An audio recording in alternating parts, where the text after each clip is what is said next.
Speaking of diving in the sea, you talked earlier about the dangers of excessive wealth as it parlays or combines with adventure. We had a massive accident last week with the Titanic expedition. Did you have any thoughts on that event and what happened there? Yeah, first of all, I guess just such a tragedy. I think hindsight's always 20/20, isn't it? You look back and you realise there were a whole bunch of corners probably cut on that. And actually, I was with some Submariner guys this week who were going hard on that. That stuff was totally Mickey Mouse compared to what the gear we operate, But I think time and an investigation will figure whether that's true or not. But I think above all, it's just a tragic loss, unnecessary probably loss of life. I think though, what I would say is that we got to be careful not to throw out the baby with the bathwater in the sense that they shouldn't be doing it, or it's. And I know at the extremes of risk, and you start putting money and wealth and billionaires and space and but that's right on the extremes, isn't it? And that area is always going to get a little grey, a little foggy, a little kind of murky.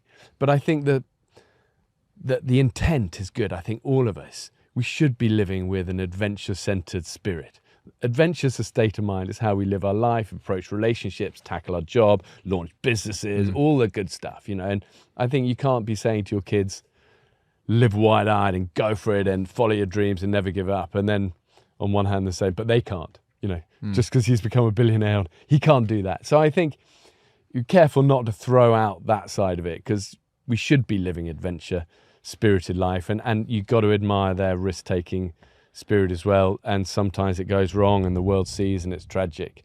But yeah. I can't believe how unforgiving Twitter is. No, you went the same direction as me. I was going to say the response to it was just, it was a strange what did you see? learning lesson in just heartlessness. Just a lot of memes, a lot of I don't know, it's weird how, obviously it's a tragedy, and obviously there were safety precautions that were just overlooked a lot, but yeah, the internet's ruthless. It was strange too how much of it was dependent on their financial status, their wealth. Yeah, it's almost odd like to me. Like revenge sort of thing. Yes, exactly. Like if a cashier from ShopRite, mother of three, had died in a skydiving accident, the world would do a GoFundMe. They would flip out. Everybody would be putting flowers on the fences and on the street where she lived. Yeah. But since these guys had worked hard to accumulate wealth, the internet said these are terrible people. They deserved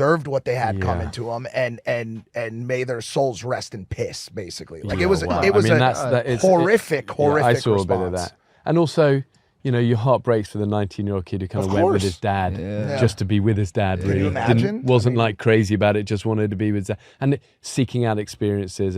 But at least it wasn't 5 days of running out of oxygen in freezing cold, pitch black, terrified.